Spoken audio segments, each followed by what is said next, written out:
ನ್ಯಾಯಕ್ಕಾಗಿ ಹೋರಾಟ ಎಲ್ಲಿವರೆಗೆ ಹೋರಾಟ ಮಾಮೂಲಿ ಮಕ್ಕಳನ್ನು ರಕ್ತ ಹಿಡುತ್ತಿರುವ ಅಧಿಕಾರಿಗಳಿಗೆ ಅನ್ಯಾಯ ಅನ್ಯಾಯ ಕರ್ನಾಟಕ ರಕ್ಷಣಾ ವೇದಿಕೆಗೆ ತಿಮ್ಮೋಗಳು ಹಾಗೂ ಕದಮರು ಅಮಾನತಲ್ಲಿ ಇಟ್ಟರೆ ಶಾಂತಿ, ಬಿಸಿ ಊಟದಲ್ಲಿ ಗೋಲ್ಮಾಲ್ ಆಗುತ್ತಿರುವ ಅಧಿಕಾರಿಗಳಿಗೆ ಒಂದ್ಸಲ ನಾವ ನಮ್ ಹುಡುಗರು ನಮ್ ಟೀಮ್ ಎಲ್ಲ ಕೂಡಿ ಒಂದ್ಸಲ ವಿಸಿಟ್ ಕೊಟ್ಟು ಅಲ್ಲಿ ಎಲ್ಲ ಕೊಳತ ಕಾಯಿಪಲ್ಲೆ ಹಾಕಿದ್ರು, ತರಕಾರಿ ಎಲ್ಲ ಕ್ಯಾಬೇಜ್ ಕೊಡ್ತಿದ್ದ. ಆಮೇಲೆ ಸ್ಕೂಲ್ ಕೊಠಡಿ ಒಳಗೆ ಹೋಗಿ ನೋಡಿದ್ರಿ, ಅಲ್ಲೆಲ್ಲ ಸ್ಕೂಲ್ ಕೊಠಡಿ ಒಳಗೆ ಎಲ್ಲ ಕಸ ಎಲ್ಲ ತಿಪ್ಪಿಗುಂಡೆ ಮಾಡಿ ಹೋಗ್ತಾರ್ರಿ ಸ್ಕೂಲ.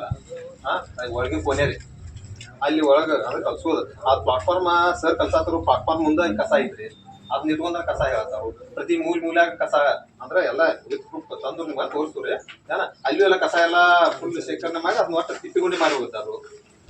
ಆಮೇಲೆ ಪ್ರತಿ ಮೂಲ್ಯಾಗ್ರಿ ಎಲ್ಲಾ ಸ್ಟಾರ ಗುಟ್ಕಾ ತಿಂದು ಉಗಳಾರು. ಅಂದ್ರೆ ಅದನ್ನೆಲ್ಲ ನೋಡ್ರಿ ಒಂದ್ ಸಿನಿಮಾ ಥಿಯೇಟರ್ ಸ್ವಚ್ಛ ಇರ್ತೈತಿ ಅಂತ ತಿಳ್ಕೊಂಡ್ರಿ, ಅದನ್ನೆಲ್ಲ ಹೊಲಸು ಮಾಡಿ ಹೋಗುತ್ತಾರ.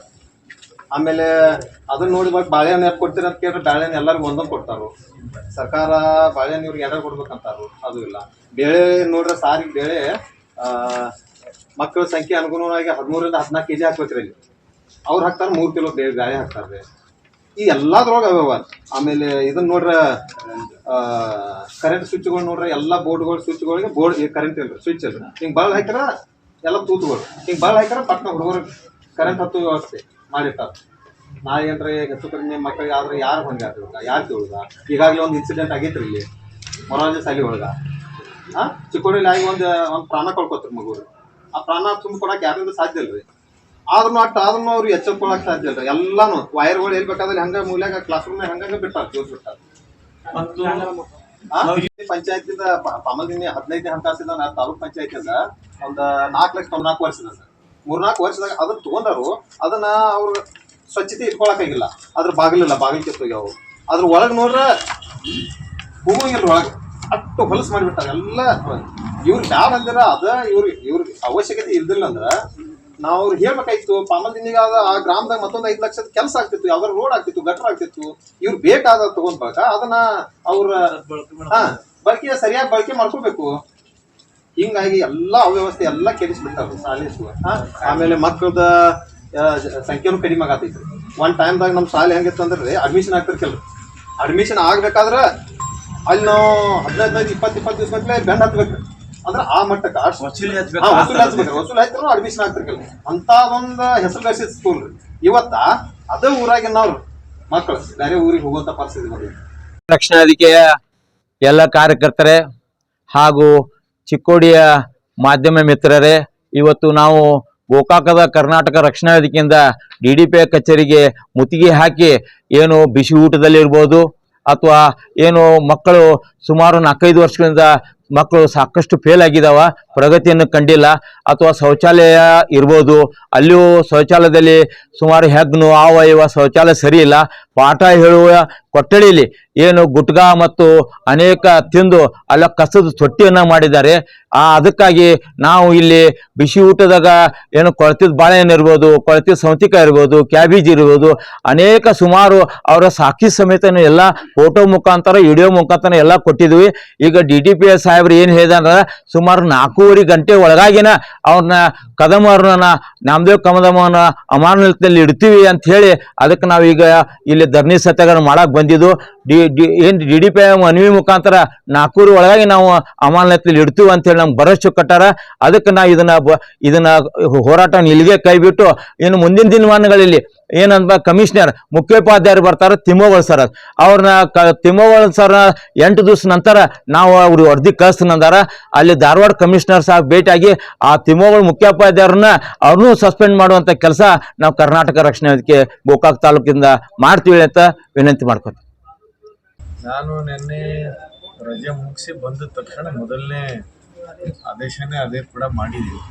ಈಗ ಸಹ ಶಿಕ್ಷಕರಾದರೆ ನಮ್ಮ ವ್ಯಾಪ್ತಿಗೆ ಬರ್ತದೆ, ಅವ್ರ ಮೇಲೆ ಕ್ರಮ ಕೈಗೊಳ್ಳೋದೇನೇ ಇದ್ರು. ಮುಖ್ಯ ಶಿಕ್ಷಕರಿಗೆಲ್ಲವೂ ಕೂಡ ಮಾನ್ಯ ಧಾರವಾಡ ಆಯುಕ್ತರು ಅಪರ ಆಯುಕ್ತರಿದ್ದಾರೆ, ಅವರು ಬರ್ತಾರೆ. ಅವರು ಕೂಡ ನಮ್ಮ ಜಿಲ್ಲೆಯವರು. ಈಶ್ವರ್ ಉಳ್ಳಾಗಡ್ಡಿ ಅವ್ರಿಗೆ ನಾನು ರಿಪೋರ್ಟ್ ನೆನ್ನೆ ಕಳಿಸಿದ್ದೀನಿ. ನಾನು ದೂರವಾಣಿಗೂ ಕೂಡ ಅವ್ರ ಕಚೇರಿಗೂ ಕೂಡ ಮಾತಾಡಿದ್ದೀನಿ. ಈಗ ಅಲ್ಲಿ ಒಬ್ಬರು ಬಿಸಿ ಊಟ ಮೇಂಟೈನ್ ಮಾಡ್ತಕ್ಕಂಥ ಶಿಕ್ಷಕರ ಮೇಲೂ ದೂರಿದೆ ಮತ್ತು ಮುಖ್ಯ ಶಿಕ್ಷಕರ ಮೇಲೂ ದೂರಿದೆ. ಈಗ ಪರೀಕ್ಷಾ ಸಮಯ ಆದ್ರಿಂದ ಶಿಕ್ಷಕರ ಬಗ್ಗೆ ನಾವು ಸಬ್ಜೆಕ್ಟು ಕೂಡ ಅವರು ಹ್ಯಾಂಡಲ್ ಮಾಡೋದ್ರಿಂದ ರಿಸಲ್ಟ್ ಮೇಲೆ ತೊಂದರೆ ಆಗಬಾರ್ದು. ನಮ್ಮ ಮೊದಲ ಉದ್ದೇಶ ಏನಂದರೆ ನಾವೆಲ್ಲ ಕೆಲಸ ಮಾಡ್ತಾ ಇರೋದು ಶಾಲೆಯ ಮಕ್ಕಳಿಗೋಸ್ಕರ. ಮೊದಲು ಮಕ್ಕಳು, ಆಮೇಲೆ ಶಾಲೆ, ಗ್ರಾಮ, ಈ ಥರ ನಮ್ಮ ಆಲೋಚನೆ ಇರ್ತದೆ. ಬಟ್ ಯಾವುದೇ ಕಾರಣಕ್ಕೂ ಈ ಥರ ನೀವು ಪ್ರತಿಭಟನೆ ಮಾಡ್ತಕ್ಕಂಥದ್ದು ನಾನು ಸ್ವಾಗತಿಸ್ತೀನಿ. ಇಲ್ಲ ಅಂತಂದರೆ ನಮಗೂ ಕೂಡ ಇಂಥ ವಿಚಾರಗಳು ಗೊತ್ತಾಗಲ್ಲ. ಯಾರಿಗೂ ಒಂದು ಪನಿಷ್ಮೆಂಟ್ ಆದರೂ ಕೂಡ ಬೇರೆಯವ್ರಿಗೂ ಮಾದರಿ ಆಗಬೇಕದು. ನಾವು ಬಡ ಮಕ್ಕಳಿಗೆ ಕೊಡ್ತಕ್ಕಂಥ ಆಹಾರ ಪದಾರ್ಥಗಳನ್ನ ಸರ್ಕಾರ ಸಾಮಾನ್ಯ ಜನರು ಇಷ್ಟೆಲ್ಲ ದೇಶದಲ್ಲಿ ಸಾಕಷ್ಟು ಸಮಸ್ಯೆಗಳಿದ್ರು ಶಿಕ್ಷಣಕ್ಕೆ ಕೋಟ್ಯಾಂತರ ರೂಪಾಯಿ ದುಡ್ಡು ಕೊಡ್ತಾ ಇದೆ. ಮಕ್ಕಳು ಊಟಕ್ಕೆ ಎಲ್ಲವೂ ಕೂಡ ಬೇರೆ 3,000 ಶಾಲೆಗಳಲ್ಲಿ ಸುಮಾರು 1,900 ಶಾಲೆಗಳಲ್ಲಿ ಬಿಸಿ ಊಟ ನಡೀತಾ ಇದೆ. ಅಲ್ಲಿ ಎಲ್ಲೂ ಇಲ್ಲದೆ ಇರೋವಂಥದ್ದು ಈ ಶಾಲೆಗಳಲ್ಲಿ ಈ ಥರ ಮಾಡ್ತಾರೆ ಅಂದರೆ ಸಾರ್ವಜನಿಕರನ್ನ ಸರಿಯಾಗಿ SDMC ಅವ್ರ ಜೊತೆ ಸರಿಯಾಗಿ ಹೊಂದಾಣಿಕೆ ಇಲ್ಲದೆ ಇರ್ತಕ್ಕಂಥದ್ದು, ಪೋಷಕರ ಸಭೆ ಮಾಡಿ ಅವರ ಅಹವಾಲು ಕೇಳಬೇಕಾದ್ದು, ಪೋಷಕರು ಮತ್ತು ಮಕ್ಕಳನ್ನ ಈಗಾಗಲೇ ನಮ್ಮ ಮಾನ್ಯ ಸಚಿವರು ಸಭೆ ಮಾಡ್ತಾ ಇರೋ ಉದ್ದೇಶ ಏನಂದರೆ ಎಲ್ಲ ಪೋಷಕರು ಇಂಥ ಸಮಸ್ಯೆಗಳೇನಾದ್ರೆ ಸರಿಪಡಿಸ್ಕೊಳ್ಳೋಕೆ ಒಂದು ವೇದಿಕೆ ಇರ್ತದೆ. ಅದನ್ನು ಮಾಡ್ದೇ ಏಕಾಏಕಿ ಒಬ್ಬ ಮುಖ್ಯ ಶಿಕ್ಷಕರು ಸರ್ವಾಧಿಕಾರಿಯಾಗಿ ನೀವೆಲ್ಲರೂ ಆ ಭಾಗದಲ್ಲಿ ಇರ್ತೀರಿ. ನೀವೆಲ್ಲ ಒಂದಲ್ಲ ಒಂದು ಶಾಲೆ ಹಿರಿಯ ವಿದ್ಯಾರ್ಥಿಗಳು ಕೂಡ ಆಗಿರ್ತೀರಿ. ಸಮಾಜಮುಖಿ ಕೆಲಸವನ್ನು ಕೂಡ ನೀವು ಮಾಡ್ತಾ ಇರ್ತೀರಿ. ನಿಮ್ಮನ್ನು ಬಳಸ್ಕೊಳ್ದೇ ಈ ಥರ ಕಚೇರಿ ಗಂಟಲೂ ಕೂಡ ನೀವು ದೂರು ಕೊಡೋವರೆಗೆ, ಪೇಪರ್ ಹೋಗೋವರೆಗೂ ಕೂಡ ಮಾಡಿರ್ತಕ್ಕಂಥದ್ದು ಒಂದು ತಪ್ಪು. ಅದನ್ನು ನಾನು ಕೂಡ ಅವ್ರು ಮಾಡಿರ್ತಕ್ಕಂಥ ಕಾರ್ಯವನ್ನು ಸಮರ್ಥಿಸ್ಕೊಳಕ್ಕೆ ಹೋಗಲ್ಲ. ಇಲಾಖೆ ಅದಕ್ಕೆಲ್ಲ ಒಂದು ನಿಯಮ ಇದೆ. ಮೊದಲನೇದಾಗಿ ಮಕ್ಕಳಿಗೆ ಊಟ ಹಾಕ್ತಕ್ಕಂಥ ವ್ಯವಸ್ಥೆನೇ ತಪ್ಪು ಮಾಡಿದ್ರೆ ಇನ್ನು ಪಾಠದ ಬಗ್ಗೆ ನಾವೇನು ಆಲೋಚನೆ ಮಾಡೋಕ್ಕಾಗ್ತದೆ. ಈಗಾಗಲೇ ಅದ್ರ ಮನವಿನೂ ಕೂಡ ನಿಮ್ಮದೆಲ್ಲ ನಾವು ಕಳಿಸಿರೋದನ್ನ ನಾವು ಓದಿದ್ದೀನಿ. BO ಸುಮಾರು 4 ವರ್ಷಗಳಿಂದ ರಿಸಲ್ಟು ನಿರಂತರವಾಗಿ ಕಡಿಮೆ ಆಗ್ತಾ ಬರ್ತಾ ಇದೆ. ನಾವು ಮಕ್ಕಳ ಉತ್ತಮ ಭವಿಷ್ಯಕ್ಕೋಸ್ಕರ ನಾವು ಮಕ್ಕಳನ್ನ ನಾವೆಲ್ಲ ಸೇರಿಸ್ತೀವಿ. ಅವ್ರಿಗೆ ಅದಕ್ಕೆ ಮಾನದಂಡನೇ ಮೌಲ್ಯಮಾಪನ ಪರೀಕ್ಷೆ. ಅದರಲ್ಲೇ ಮಕ್ಕಳು ಫೇಲ್ ಆಯಿತು ಅಂದರೆ ನಮಗೆ ಮಕ್ಕಳ ಭವಿಷ್ಯದ ಬಗ್ಗೆ ನಾವೆಲ್ಲ ರೈತರು, SC ST ಬಡವ ಮಕ್ಕಳು ಗ್ರಾಮಾಂತರ ಪ್ರದೇಶದಲ್ಲಿ ಇರ್ತಾರೆ.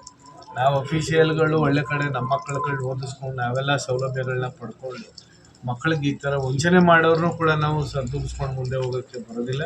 ಅದು ಖಂಡಿತ ಆಗ್ಲಿಕ್ಕೆ ಬಿಡೋಲ್ಲ. ಅವ್ರ ಮೇಲೆ ಏನು ನಿಯಮಾನುಸಾರ ನನಗೆ ಕಮಿಷನರ್ ಕೂಡ ಮಾತಾಡ್ತೀನಿ. ನೆನ್ನೆ ಕಮಿಷನರ್ ಬ್ಯುಸಿ ಇದ್ದರು. ನನಗೆ ರಿಪೋರ್ಟಿಗೆ ಆಲ್ರೆಡಿ ಹೋಗಿದೆ ಅವ್ರಿಗೆ.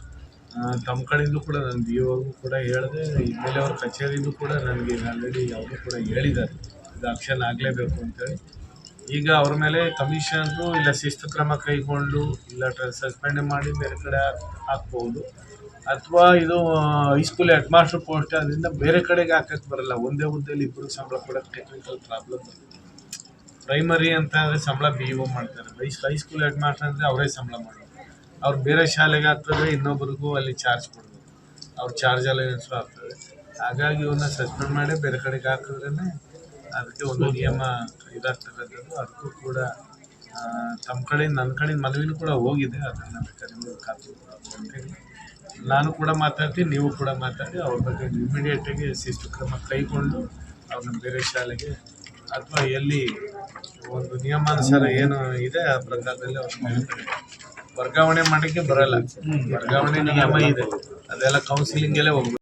ಆ ರೀತಿ ಸರ್ಕಾರ ಕಾನೂನು ಮಾಡಿರೋದ್ರಿಂದ ಮತ್ತೆ ಅವ್ರನ್ನ ಸರಿಪಡಿಸ್ಕೊಂಡು ಹೋಗುವಂಥದ್ದಲ್ಲ. ಯಾವುದೋ ಒಂದು ಸಣ್ಣ ಪುಟ್ಟ ಒಂದು ವ್ಯತ್ಯಾಸಗಳಾದರೆ ಶಾಲೆ ಸ್ವಚ್ಛತೆನೇ ಇಲ್ಲ, ರಿಸಲ್ಟ್ ಇಲ್ಲ, ಮಕ್ಕಳು ಊಟ ಇಲ್ಲ, ಪೋಷಕರ ಜೊತೆ ಹೊಂದಾಣಿಕೆ ಇಲ್ಲ. ನಮ್ಮ ಕಚೇರಿನಲ್ಲಿ ಇವತ್ತೇ ಇಂಥ ಒಂದು ಪ್ರತಿಭಟನೆ ಬಂತು. ಅಲ್ಲಿ ನೀವೆಲ್ಲ ಬಂದಿದ್ದೀರಿ ಅಂದರೆ ಯಾವುದೋ ಅಂಥದ್ದಲ್ಲಿ ಸೊಲ್ಯೂಷನ್ ಆಗದೆ ಇರುತ್ತೆ. ನೀವು ಎಲ್ಲ ಬಂದಿದ್ದೀರಿ, BO ರಿಪೋರ್ಟ್ ಕೊಟ್ಟಿದ್ದೀರಿ, ಮಾನ್ಯ ಶಾಸಕರು ವರದಿ ಮಾಡಿರೋದ್ರಿಂದ ಅವ್ರ ಬಗ್ಗೆ ನಾವು ಕಟ್ಟುನಿಟ್ಟಿನ ಕ್ರಮ 100% ತೆಗೆದುಕೊಳ್ತೀವಿ. ಆ ಭರವಸೆ ತಮಗೆ ಕೊಡ್ತೀನಿ. ಮತ್ತು ನೆಕ್ಸ್ಟು ತಾವೇನು ಅಪೇಕ್ಷೆ ಪಡ್ತಾರೆ, SDMC ಅವ್ರು ಏನು ಅಪೇಕ್ಷೆ ಪಡ್ತಾರೆ, BO ಅವ್ರು ಏನು ವರದಿ ಕೊಡ್ತಾರೆ, ಆ ಪ್ರಕಾರದಲ್ಲಿ ಮುಂದಿನ ಯಾರು ಚಾರ್ಜ್ ಕೊಡಬೇಕು ಶಾಲಾ ದೃಷ್ಟಿ ಮತ್ತು ಇವುಗಳನ್ನು ಸರಿಪಡಿಸ್ಕೊಂತ ಶಿಕ್ಷಕರು ಅಲ್ಲಿರ್ಬೋದು, ಅಥವಾ ಹೊರಗಡೆ ಅವ್ರೇನು ಸಸ್ಪೆನ್ಷನ್ ಆಗಿ ಬೇರೆ ಕಡೆ ಹೋದರೆ ನಮ್ಗೆ ಯಾವ ಶಿಕ್ಷಕ ಉತ್ತಮವಾಗಿರ್ತಾರೆ ನಾವು ಅಲ್ಲಿಗೆ ಹಾಕೊಂಡು ಕೆಲಸ ಮಾಡ್ತೀವಿ. ಅದನ್ನು ಇಲಾಖೆ ಪರವಾಗಿ ತಮಗೆ ಭರವಸೆ ಕೊಡ್ತಾ ತಮಗೆ ಪ್ರತಿಭಟನೆಯನ್ನು ಕೈ ಬಿಡಬೇಕು ಅಂತ ವಿನಂತಿಸ್ಕೊಂಡು ಆ ಶಾಲೆಗೆ ಆಗಿರ್ತಕ್ಕಂಥ ಅನ್ಯಾಯವನ್ನು ಖಂಡಿತ ಅದನ್ನು ನಾವು ಕ್ರಮ ಕೈಗೊಳ್ತೀವಿ.